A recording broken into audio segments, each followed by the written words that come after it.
Good afternoon. Welcome to the online discussion, European Regions in Transition, Lessons and Perspectives. I'm happy to see that you all could make it today. My name is Önder Camuti. I coordinate the project Regional Population Diversity and Social Cohesion in the Local Context. Since April, Population Europe and Stiftung Mercator bring researchers, decision makers, civil society representatives, and professionals together to discuss population changes as depopulation and aging in Europe and how to keep local communities resilient and vivid while experiencing demographic challenges. And today we want to focus on regions experiencing demographic and economic and social transitions at the same time, and communities feeling left behind. And we will do that with three distinguished speakers today. I want to also thank them.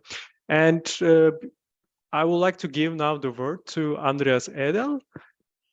He will be moderating the discussion today. Yeah, thanks a lot, Önder, for the introduction. And my name is Andreas Edel. I'm the Executive Secretary of Population Europe, and I'm honored to moderate this meeting today, the public discussion, European Regions in Transitions, Lessons and Perspectives.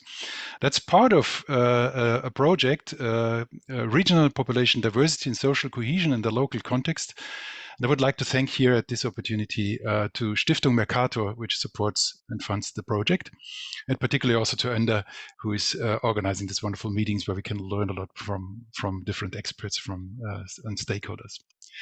As Önder already mentioned, so we will talk now about how can European regions shape a demographic, economic, and social change so that people living in these regions do not feel left behind. And as you know, this is really something which policymakers are worried about. On the EU level, where it stands even in the documents, but also on the regional level, if you just think about Germany, where it's also even to some extent part of our constitution to make sure that we have a certain equity in living conditions in the regions. So what are the common challenges which we have for local administrations and communities in this process of social and economic transition, which also translate into then demographic and population developments? And how can we make our European regions more resilient during such transitions processes? More concretely, how can we involve more stakeholders and citizens in urban planning and strategic planning for a region in such transition processes? And how can local governments and communities overcome territorial inequalities to access funding and scientific knowledge to moderate, maintain that transition process? That's the opening of what we want to discuss today. And as Önder already mentioned, we are really happy and honored that we have three very eminent speakers today, and they will speak now first after each other, and then we will go to a discussion. Let me shortly introduce the three speakers to you. We have today here Florence Bauer.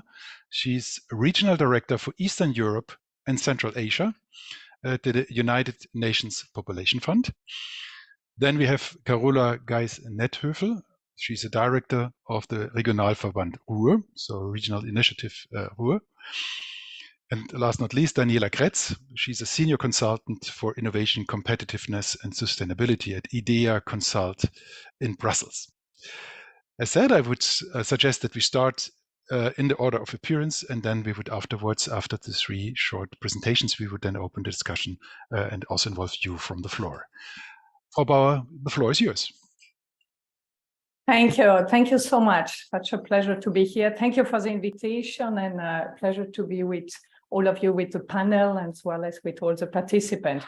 So I would like to start just also remembering that we have just been celebrating 8 billion people in the world. And as we know, this is a very important milestone, and that is affecting countries in very different ways. Actually, the demographic situation of countries has never been so diverse, actually, across the world. So we still have countries that have increasing population, but we have an increasing number of countries that are actually facing shrinking population due to low fertility rate and due to out-migration. And what we see overall is aging, actually, the number of older people that is increasing in many countries. And this kind of situation of shrinking population, aging population is particularly important in our region, in Europe, and to some extent, some countries of Central Asia as well, but in particular, Europe, Central Europe, and Eastern Europe. So, of course, there is a very clear link, as we know, between the demographic changes and the sustainable development in the different countries.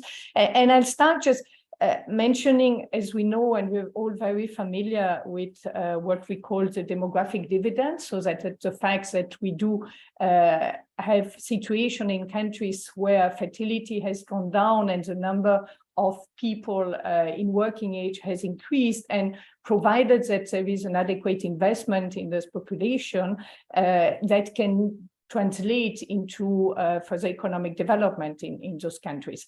But what we are less looking at is the second, what we call the second dividend, demographic dividend, that is about the older population that is becoming larger, and that is also investing in a number of areas that are related to economic and sustainable development, and that is also can be invested in and supported in a way that it also translates into sustainable development. So on the other hand, on those both dividends, it works provided that there is adequate investment, starting with young people.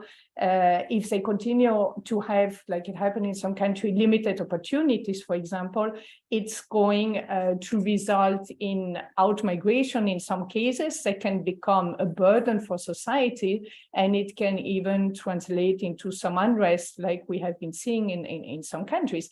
And on the other hand, with the aging population as well, there is also another flip side to the whole potential that aging population represent. But it is a flip side in the sense that we have pension systems that are often unsustainable, and that put a burden also on society, and health system also need to be designed and strengthened and configured in a way that they place more emphasis on the prevention and the treatment of chronic illnesses, for example, that for the, in particular those that affect the older person. So we see that at the same time there is a potential and there is challenge, and there are many challenges and there are risks and there are fears related to those demographic trends.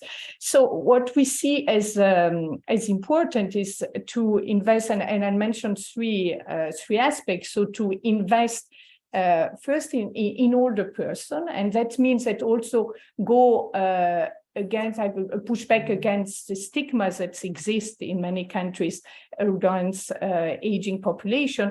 And we know, and evidence shows, and when they are supported to remain active after retirement with all kinds of different activities, that can be a home-based, it can be part-time, depending on the situation of each of those persons, the evidence shows that actually they do tend to remain healthier and to be happier and to contribute to the overall development at the different levels of society, so in the family, in the community, and with an impact on the society at large.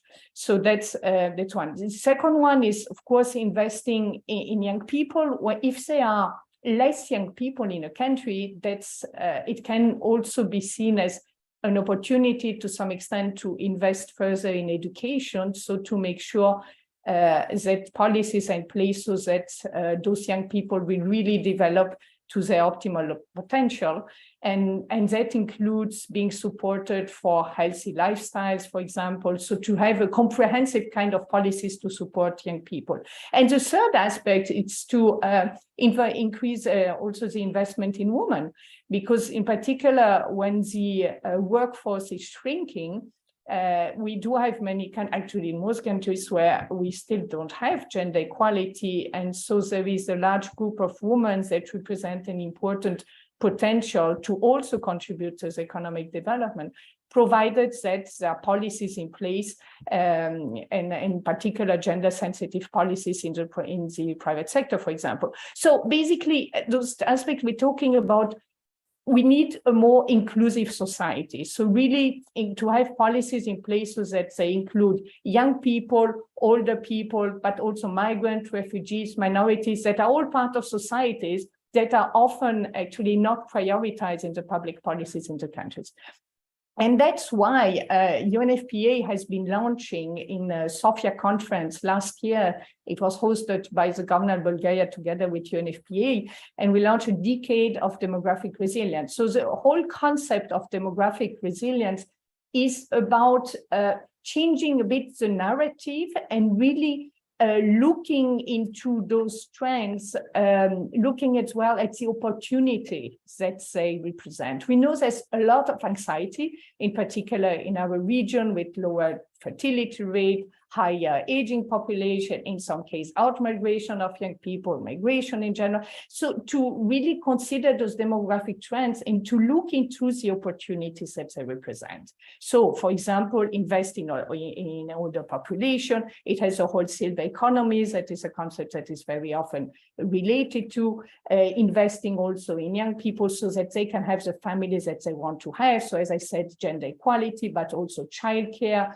that has to be available with good quality and in older people, retirement policies and so on. So the whole demographic resilience concept, and I could go more in depth afterwards, I don't want to go to extend too long on this, but it's about supporting countries to first monitor the demographic trends, be able to predict the demographic trends in the next decade so that the policies can be designed to respond to those specific circumstances, and to look into opportunities. So to go beyond the tendencies that we see about anxiety and fears and challenges, and transform those into opportunities and see what that particular situation can represent in terms of an opportunity, a particular situation with a particular investment that can be turned into a positive change, actually, and contributing to the sustainable development of that country. So that's the whole concept in a nutshell of the demographic resilience.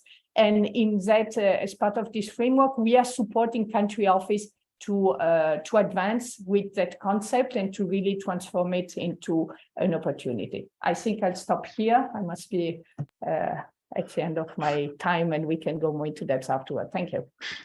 Thanks a lot, Ms. Bauer. This was really interesting talk also about demographic resilience. I just come from a meeting which I had to moderate on resilience, where resilience played a major part. And I think resilience per se is one of the major topics of the next years after all the crises we have experienced. And I like it very much that you combine it with the word demographic resilience, because that really plays an important role to make our populations more resilient, particularly also in the regional space. So without further ado, for the time being, I would like then to hand over to Carola Geis-Netthövel. I would like to invite you, if you want to hear the talk in English or in German, you can click on the interpretation button on the bottom of your screen, where you can choose then the language you would like to follow the talk. Frau Geis-Netthövel, the floor is yours. Ja, ganz herzlichen Dank. Ich werde meine Präsentation der Region ganz kurz auf Deutsch machen. Ich teile mal meinen Bildschirm. So. Ich hoffe, Sie können jetzt. And I hope you can see the presentation. Well, I would like to introduce our region and the Regional Association Ruhr very briefly. The Metropolis region Ruhr is a region right in the heart of Europe with more than 5.1 million people, very densely populated, more than 1,150 inhabitants per square kilometers, and we still have 35 of the 500 biggest companies in Germany. My association, I've been heading it for more than 11 years now. It was created more than 100 years ago for shaping collaboration in the Ruhr area, focusing that time on environmental aspects with quite revolutionary ideas as to how to shape the region together. We have 11 independent cities and 4 districts, altogether 53 municipalities, and it's not always very easy.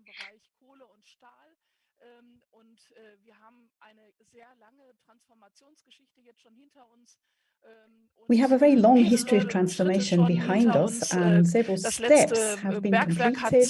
The last colliery shut in 2018. Steel production is to continue, of course, in a climate neutral way, ideally using hydrogen. So we are still actually in the middle of our transformation process.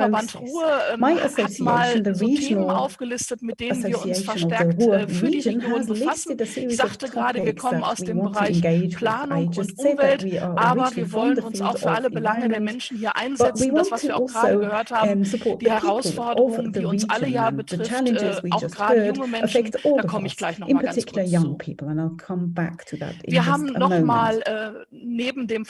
Apart from the association itself, which has around 500 employees, we have a number of subsidiary businesses in the field of business, tourism, and waste management. We have a specific association in waste management, and all these help us to shape the future of the region. We learned in our region that collaboration, working together, and participation work well if you have large projects. We were the capital of culture in 2010. Before then, we had an international urban development exhibition, and we now applied for a new format. We applied to host the International Horticulture Exhibition in 2027. It's not your classic horticultural exhibition that you might be familiar with. It's really a venue or a platform to talk about the future. We want to talk about how do we live in future, how do we want to work, how do we want to move around in the region, and we want to invite particularly young people to participate in the debates.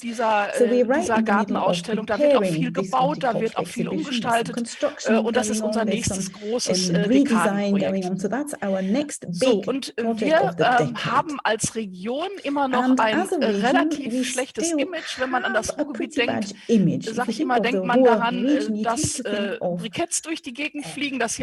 industry, you think of dirty, coal-based industries, but in fact, we have now become a very green region. There's plenty of open space, and that's also thanks to the first director of our association 100 years ago, who said back then, a fast-growing industrial region needs to retain enough green spaces and open spaces. So that was always part of the region. So if you don't know the region, I can only invite you to see for yourselves just how green we have become. So we've given ourselves a motto, which is on the way to the greenest industrial region of the world. So we want to remain an industrial region. Steel production, the chemical industry, all those things we want to retain, but ideally we want this to be a climate neutral. And that's the motto of our campaign, and in particular in the first presentation, Ms. Bauer, I heard a lot about how to integrate young people. Well, in our campaign, we do consciously include many young people. Just like other regions, we are also suffering from a dearth of young, well-trained people. We want to retain young people, we want to attract young people. So a number of studies are ongoing where we are surveying young people, and we are asking them what's their vision of our metropolis. How should we change it for the future? So we are currently looking at the results, and that will be the basis for our future thoughts. I said that we are a planning association. That's really important for us, because planning in North Rhine-Westphalia is actually happening on 3 levels. We have a state-level planning, we have a regional-level planning. That used to be administrative districts. North Rhine-Westphalia has 5 administrative districts. And then, of course, there's also municipal urban planning. In 2009, the Ruhr region has been designed a single planning association, which is responsible for region planning of the entire Ruhr region. It used to be lots of individual, lower-scale plans. Now it's just a single plan, and that takes into account a number of topics, including demographic change.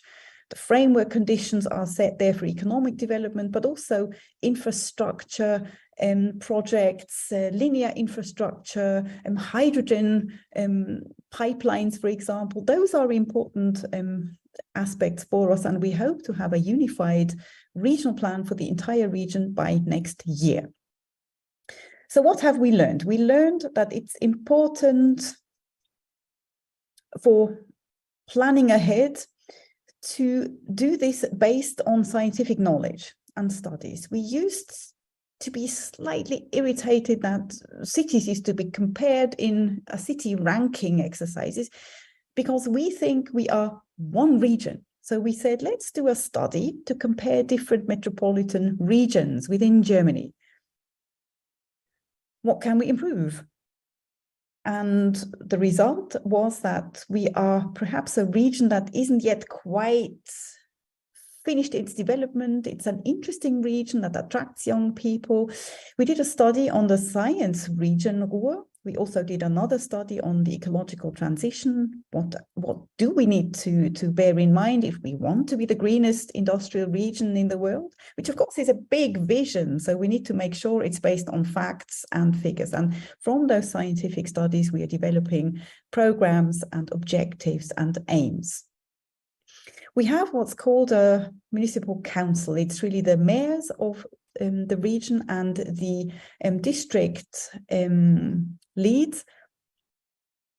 One aspect that young people are saying needs to be improved in the region is mobility, whether it's local transport or other forms of mobility is another matter. We are building lots of bicycle routes, for example.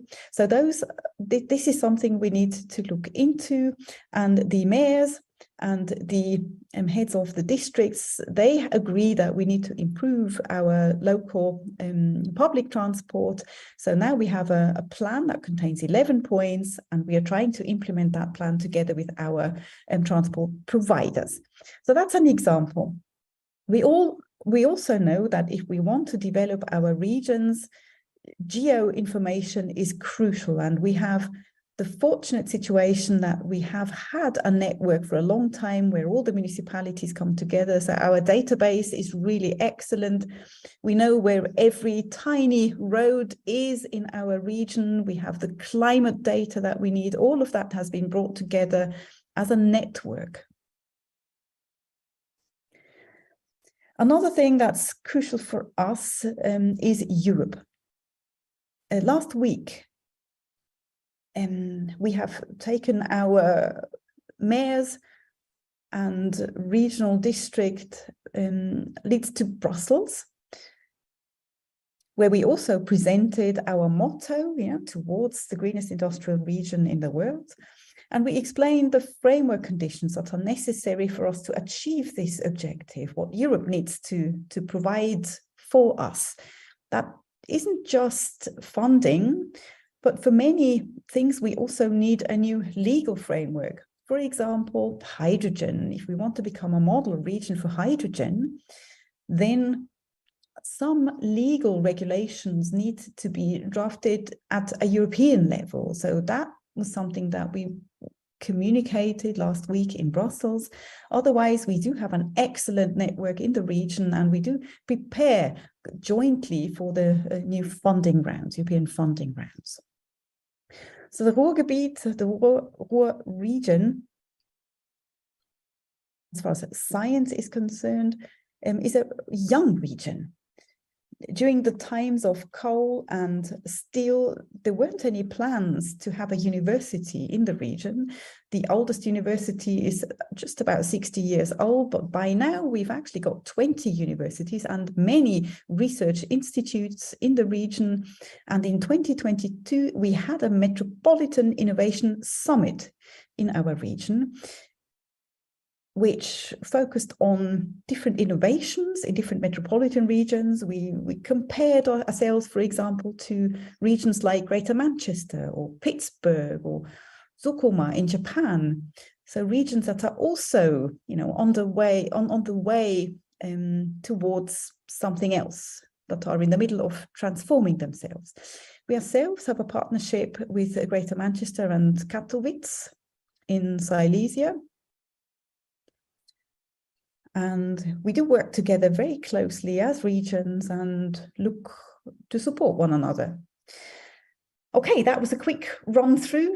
I just wanted to briefly outline some of the topics that concern us right now. I think as far as participation and inclusion is concerned, we'll come back to specific aspects in the discussion. And that last little busy picture, that's the end of my presentation. Here you see that the region is very diverse. Also very diverse in terms of its people. We are a region that has always been attractive to many nations and deals with that good. But that's it from me. Danke Ihnen, Frau Geis-Netterhöfer, für Ihre Präsentation. Das zeigt wirklich, Sie haben das auch sehr anschaulich vorgeführt, welche Power in einer Region stecken kann, die in der Tat in einem permanenten Transformationsprozess eigentlich schon vor dem Ende der Steinkohle und vor der Krise der Stahlindustrie eigentlich immer in einer Art von Transformation war. Und Sie führen jetzt sozusagen die Region in eine ganz neue Transformation, nämlich hin zu einer grüneren und nachhaltigeren Entwicklung. Und das ist natürlich wunderbar, dass Sie uns das vorgestellt haben.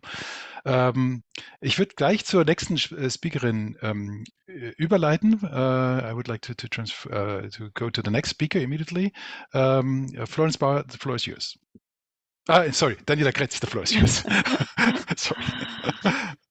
Great. So thank you so much indeed, and a very interesting presentation so far from the other speakers. So I am just going to confirm that you can see my screen on full screen. Hopefully, indeed, yep. I think it looks good this time. Yes, indeed. Good afternoon, and thank you again for the opportunity to present during this online discussion and participate in this panel.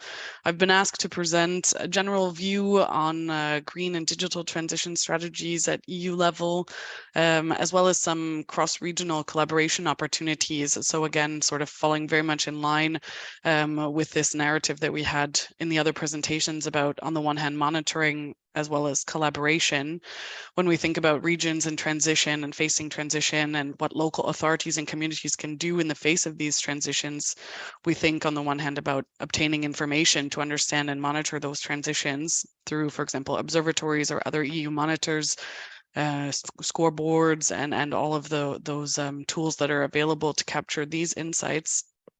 And on the other hand, of course, we can think about how regions or local authorities and communities can tackle those transitions they're facing through smart specialization, for example, in regional areas of strength. So on some of their core subject areas, drawing on, for example, the triple and quadruple helix, and through indeed interregional and international collaboration in those respects.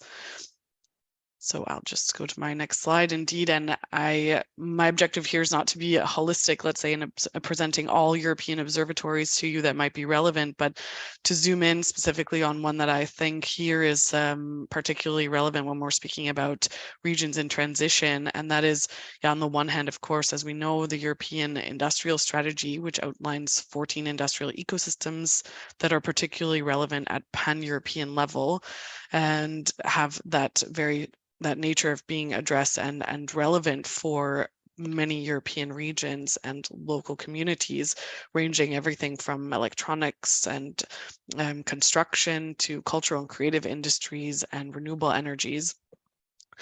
And specifically there, we have also the transition pathways, which have been presented specifically on the importance of green and digital, the so-called twin transitions, which depend very much on one another to be able to be more resilient in the face of crises. So I think for me, at least, particularly important to draw out this example and to highlight this to you, and specifically what I think is there particularly interesting as of course these green and digital transitions around these 14 industrial ecosystems are a particular priority topic at the moment in the overall narrative that we see in terms of growth, jobs, and competitiveness of the European economy.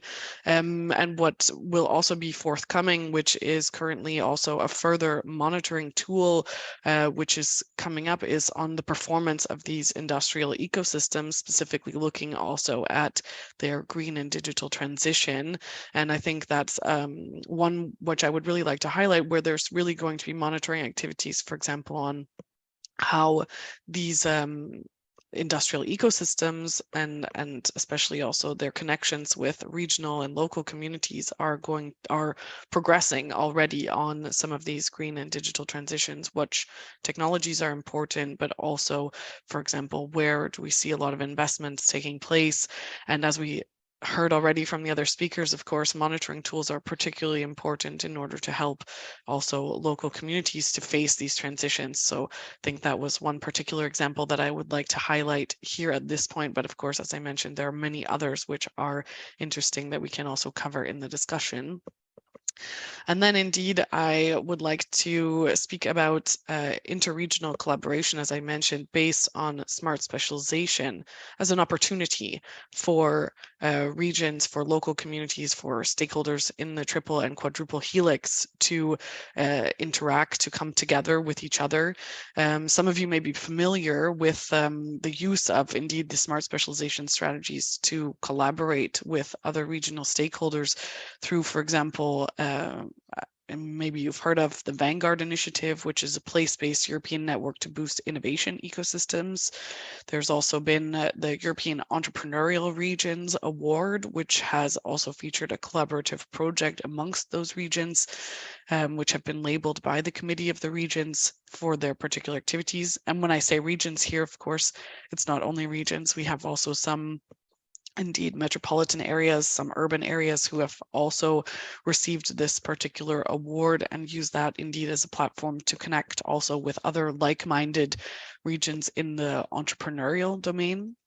And another one that I think is also particularly interesting here is the thematic smart specialization platform, which is actually also a very interesting platform for regions and their stakeholders to come together to collaborate around common topics. Its thematic areas are drawing upon industrial modernization, agri-food, energy, and newly also the sustainable blue economy.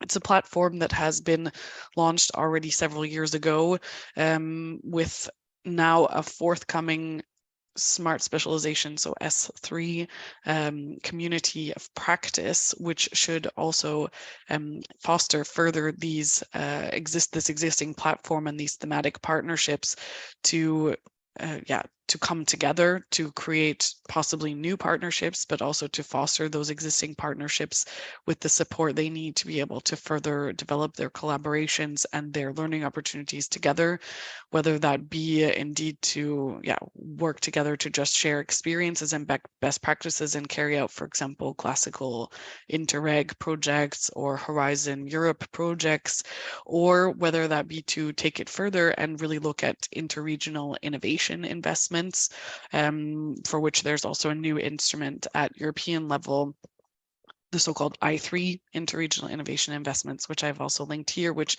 may be indeed interesting for you to also explore further as indeed also a concrete funding opportunity for when regions are coming together and want to innovate together. And I just wanted to bring indeed lastly just a short example of what some of these partnerships look like, because of course industrial modernization is very broad, but their topics are actually covering a lot of issues that are relevant for regions, for local authorities and communities in transition. So we have there also topics related to the social economy, as well as in the same moment, the mining industry, cultural and creative, but also everything related to water smart technologies, advanced manufacturing for energy related applications.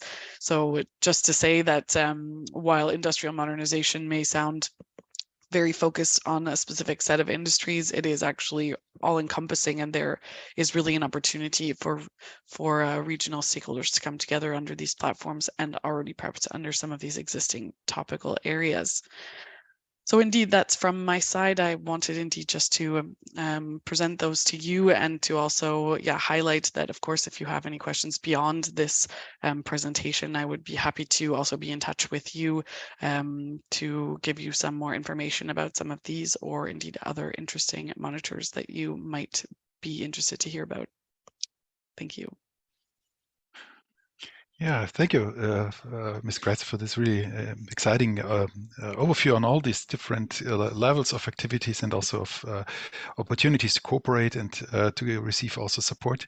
This is really shows how much opportunities we have. Also, the other two talks, starting with the demographic dividend and the beneficials out of that, but also the necessity then to support certain population groups, going over then to the dynamics you can develop and maintain in a region like Ruhrgebiet, and finally also on the European international level, all these kind of cooperation schemes and funding opportunities and cooperation opportunities which can help regions to develop.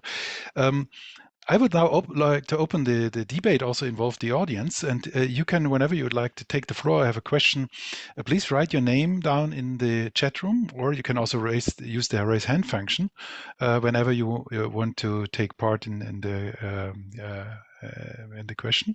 You can also write down your questions in the Q&A section so that we can then call you up and bring this forward to the panel. Let me perhaps start with one question to actually, particularly the second and the third presentation. How strongly did you integrate demographic change into your considerations? So if you talk about an aging population, if you talk about migration, for instance, in the Ruhrgebiet, do you have data on that? Do you consider that population, let's say in 10 years and 20 years, looks completely different maybe? So we have an increasing partition or a part of aged people who are already retired. And this changes the picture. We have a much more diverse population. So we have more people of different health status, more people of different educational attainment, more people of different ethnic background. Is that also part of your planning process, or how do you deal with demographic change in general, particularly in the next 20 years when the baby boomers get into the age of retirement? Ich glaube, Sie haben mich jetzt angesprochen, ist richtig? Ja, genau. Ja, also natürlich haben wir Zahlen und natürlich planen wir auch mit den Zahlen, aber es ist total schwierig, auch gerade wegen des ganzen Themas Zuwanderung.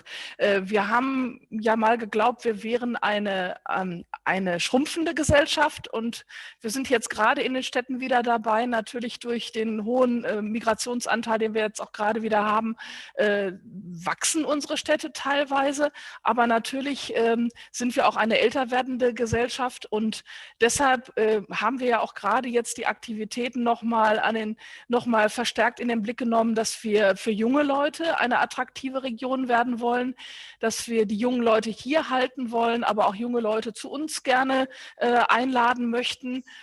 Auch natürlich von den Menschen, die jetzt zuwandern, dass wir deren Potenziale auch nutzen. Das ist uns auch nochmal ganz wichtig, weil wir wirklich eine großartige Willkommenskultur hier im Ruhrgebiet haben. Das kann man, glaube ich, so sagen.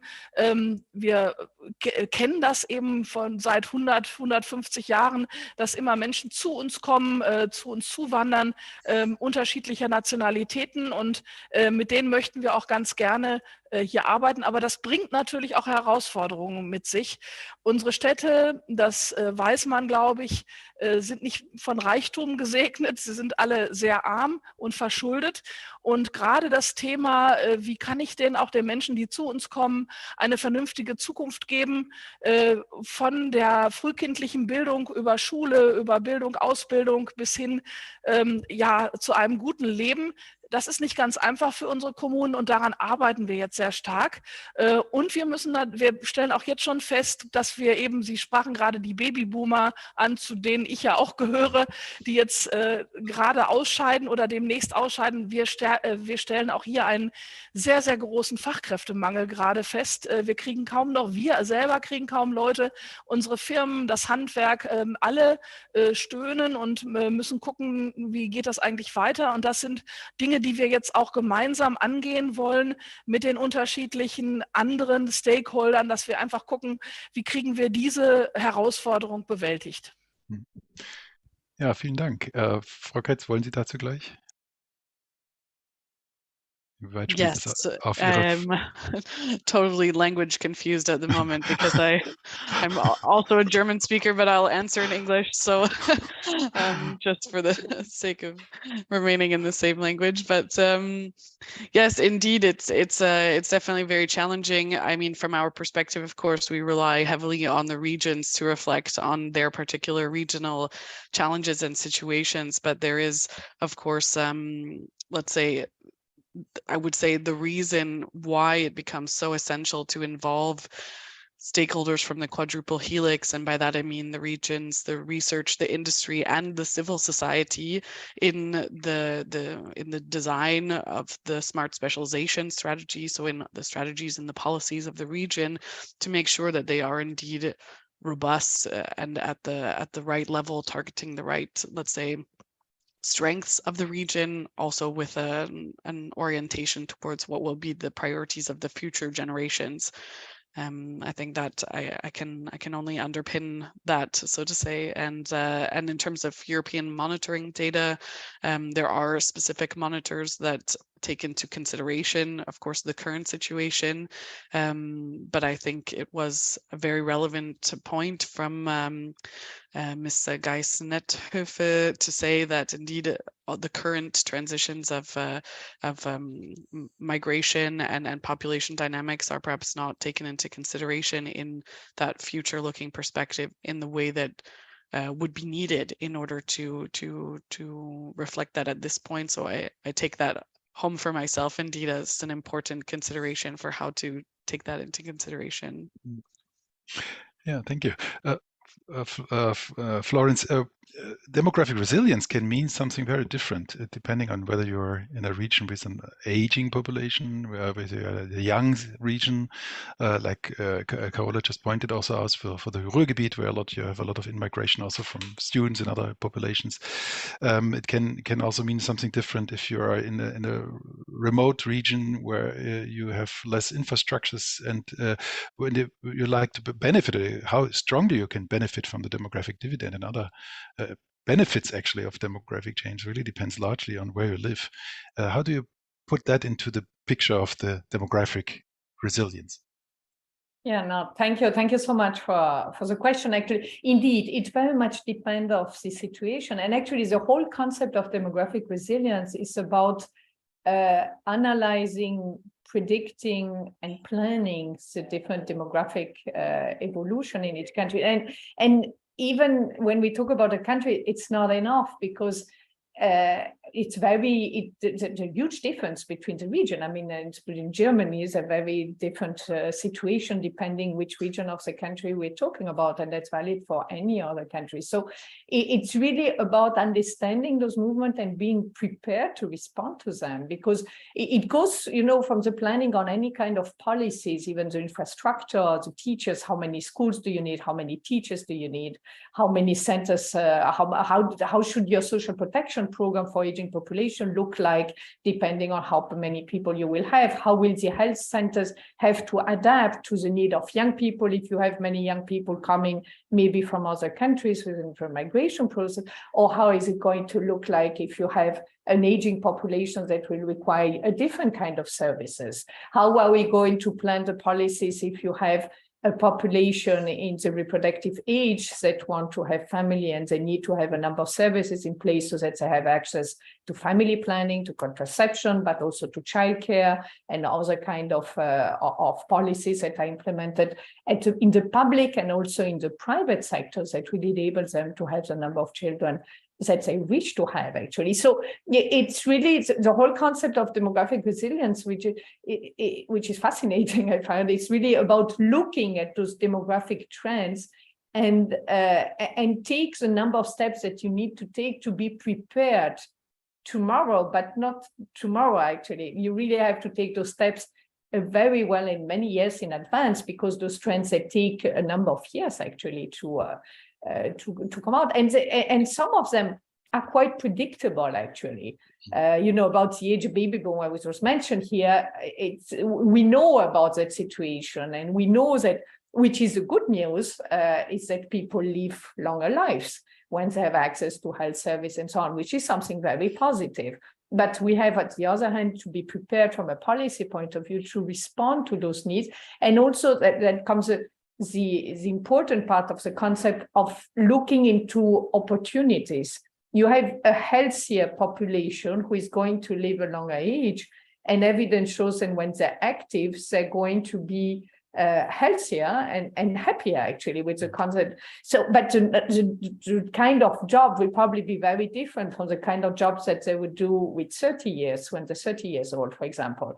So it entails also a whole question of flexibility. What are the kind of activities that older people can have, which is home-based, more flexible, and just different kind of activity, but that can be a way of responding to the challenge that an increasing number of places are having about finding the right workforce to respond to some jobs. And the whole question again of gender equality, that's really a potential that is not sufficiently developed from a human rights perspective, but also simply from an economic point of view.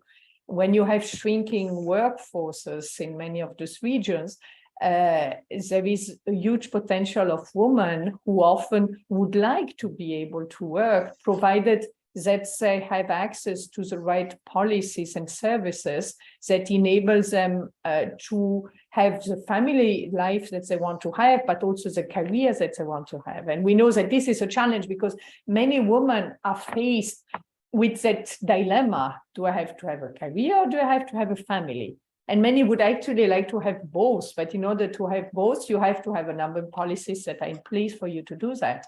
And that's part of the policies that need to be developed, and that will make your population happier, if you want, but at the same time contribute to economic development, because you might need that workforce to develop in the way that you want to develop. So it's really a whole concept about turning challenges into opportunity. And I find extremely interesting what Ms. Geist-Netthöfel was just telling us about the whole focus that is put into young people, and the way you were explaining how young people are being consulted, how they have a role to play. And that's another part of the response, is to have, in particular, young people involved in designing those policies, because they can really contribute to see what is good for them to stay, for example, because we know that we have many regions that are concerned with out-migration, for example, in general terms.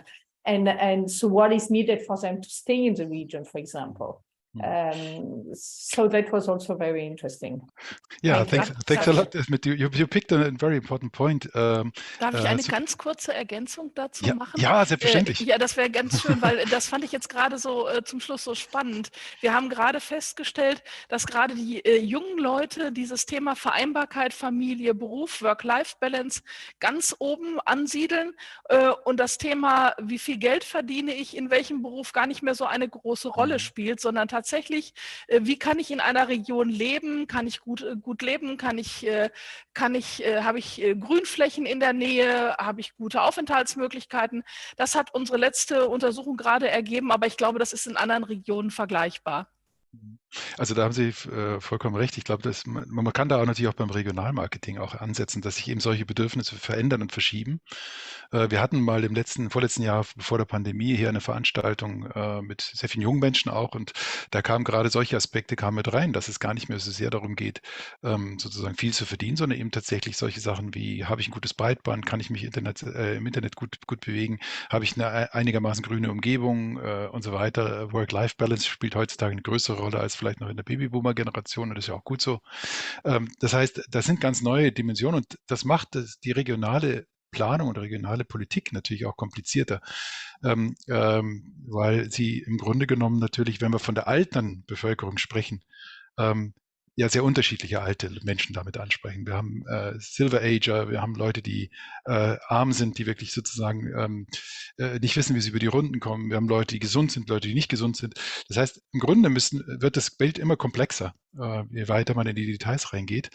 Und man muss sozusagen überlegen, wie kann ich diese einzelnen Gruppierungen dann tatsächlich auch verstehen und abholen. Das geht ja bis hinunter dann auch zu Gender Balance. Die Situation von Alleinerziehenden, von Kinderlosen, von Familien mit vielen Kindern, von Familien, wo beide Partner arbeiten, ist jeweils sehr unterschiedlich, auch die Bedürfnisse, und darauf müssen Sie in der Regionalplanung ja reagieren. Da würde mich sehr interessieren, Sie haben den Aspekt gerade auch angesprochen, beide.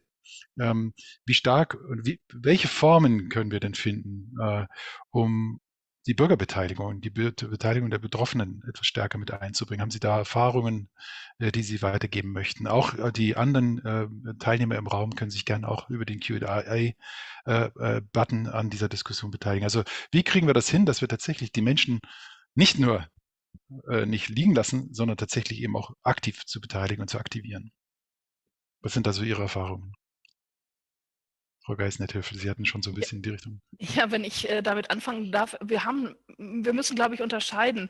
Wir haben im Bereich der Regionalplanung ja ganz formelle Beteiligungsmöglichkeiten. Das heißt, wir müssen Beteiligung ermöglichen, wenn wir Planungsschritte machen. Dann müssen wir die Planungsschritte offenlegen, den Leuten erklären, und sie haben die Möglichkeit, dazu Stellung zu nehmen, und damit müssen wir uns wieder auseinandersetzen. Das ist sehr formell, und das erleben wir auch gerade in unserem Regionalplanverfahren. Wir haben da so gerade ein kleines Problem, das ist der Kiesabbau im Kreis Wesel. Da gibt es große Kiesvorkommen. Die Menschen möchten aber gar nicht mehr, dass dort Kies abgebaut wird, weil das natürlich auch die Landschaft verändert und teilweise auch zerstört. Andererseits der Kies gebraucht wird. Das sind so Dinge, die sind dann sehr formell und die sind auch nicht immer so ganz einfach.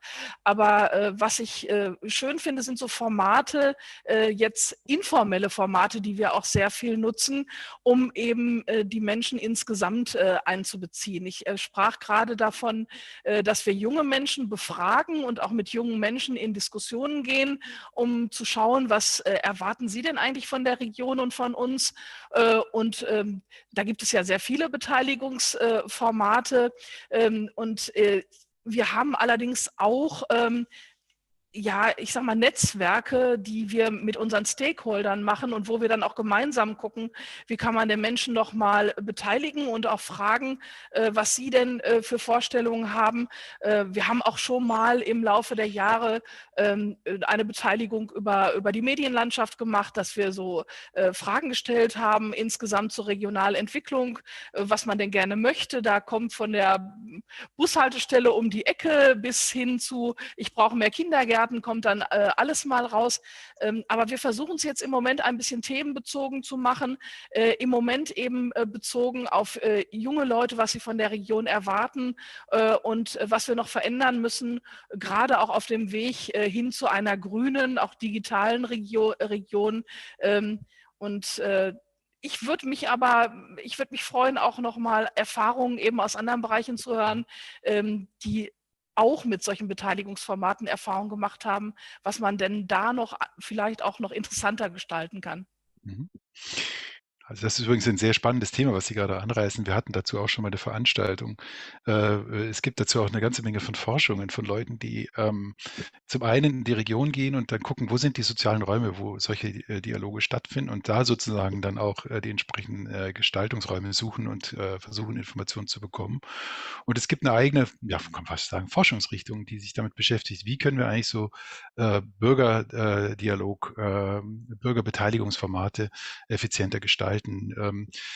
Bis dahingehend eine Kollegin, die da in dem Forschungsfeld sehr renommiert ist, Patricia Nanz, die jetzt im Moment die Aufgabe hat, mit den Gemeinden Wege zu finden, wer am Ende das atomare Endlager für die Kernbrennstäbe nehmen wird, und sozusagen das eben auch in partizipativen Formen zu gestalten. Also das ist ein ganz interessantes Forschungsfeld. Wir haben dazu schon Veranstaltungen gemacht, machen das auch sicher wieder.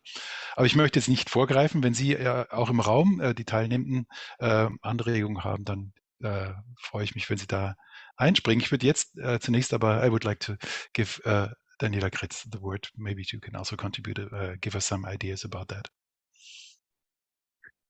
Yes, indeed. No, it's very interesting especially this question about the green and digital transition, of course, to think about how to engage the civil society there. I think, just from my let's say, personal experience. I think there it's just, I can only underpin, excuse me, sorry, the importance of exchange amongst other like-minded regions to find also opportunities to speak there.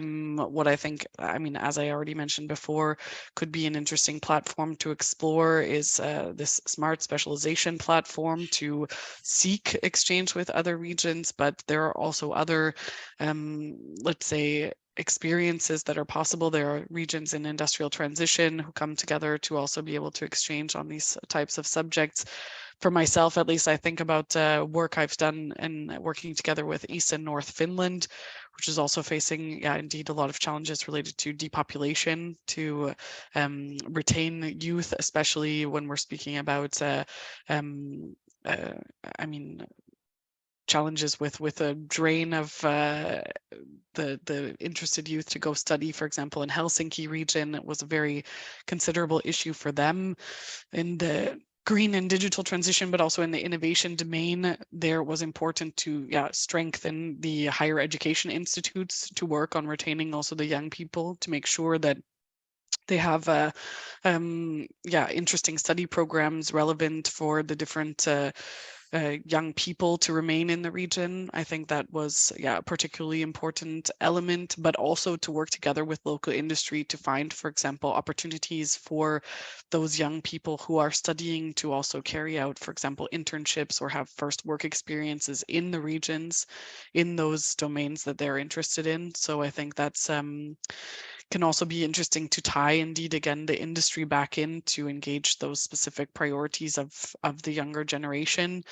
and to find also, let's say, means to foster that can be, for example, to give also some kind of support scheme to those local companies to offer those first job opportunities to those young people, and especially if you can do that in the area of green and digital transition, all the more important to also to younger generations for whom these transitions are also increasingly important.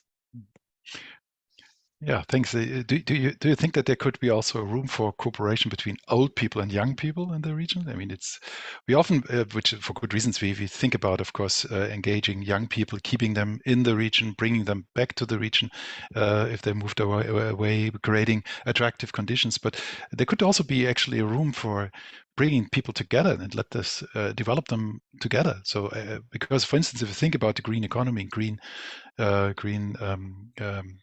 sustainable policies, older people, baby boomers, are actually open-minded for that, and it might perhaps create a social room where people can then work together on these kind of projects. Do you have experience with that? I only have, let's say, anecdotal experience from Brussels, in the Brussels capital region, where there are indeed some projects specifically to create common housing projects where you have young people living together in homes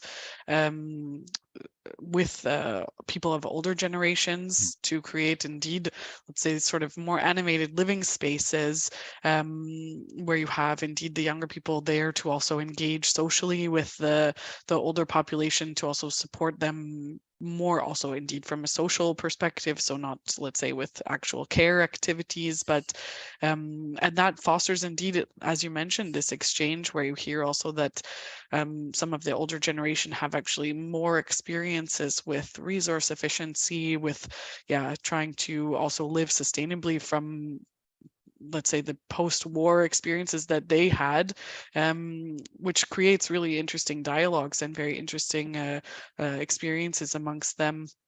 So indeed, those types of models can be very interesting to look at, and to look also at other regions who are already experimenting with those types of common living spaces, bringing the different generations together. Yeah, Thanks a lot. I mean, I think really that this is one of the biggest challenges, also to seeing the age structure of Europe and also of regions to create more of this kind of intergenerational transfer and interracial discussion fora. I look a little bit on the watch, and I see that we could talk about this topic, I guess, for many hours, even weeks. Unfortunately, we have now reached our time. But let me invite you to the other events which we are preparing in that project, which deal all with the same issue. So how can we create sustainable, attractive regions, given and social cohesion in the regions under the circumstances of demographic change and population aging and population shrinking. And under my colleague under Muti will send you always the invitations to these events, and let me invite you cordially to join us also in the future, because that's a topic which is of high importance for our future. Most of the people who live in the regions have enormous potential, and we should find better ways to develop that, and also in the cooperation between science, policy, and NGO activities, we can gain the best out of it. Let me thank you here, particularly the three speakers, for their contributions and also for the discussion. It was really a very interesting and rich debate. And again, invite you also to join us in the future to the other events, and also to stay connected, because this topic will, as I said, also be important for researchers. And we do always events which also deal with regional aspects of demography, which deal with demographic diversity, population diversity, how it evolves, and also with potential policy solutions which might evolve. So stay connected, be cordially invited to the next events. And because that's the last event of this series in this year, let me also wish you in advance Merry Christmas and a Happy New Year. And with that, I give over back to Önder. Well, thank you very much, also Andreas, and also all the three speakers, Daniela Kretz, Florence Bauer, and Carola Geist-Nethöfel. As you mentioned, we will continue with next workshops and also public discussions in the new year, and then the next one will be on the provision of services, as also addressed during this event. And yeah, we will be happy to welcome you all, and you will get the invitations. Ciao. Ciao. Thank you. Thank you so much. Bye-bye. Bye-bye. Have a nice day. Bye-bye. Thank you very much. Thanks.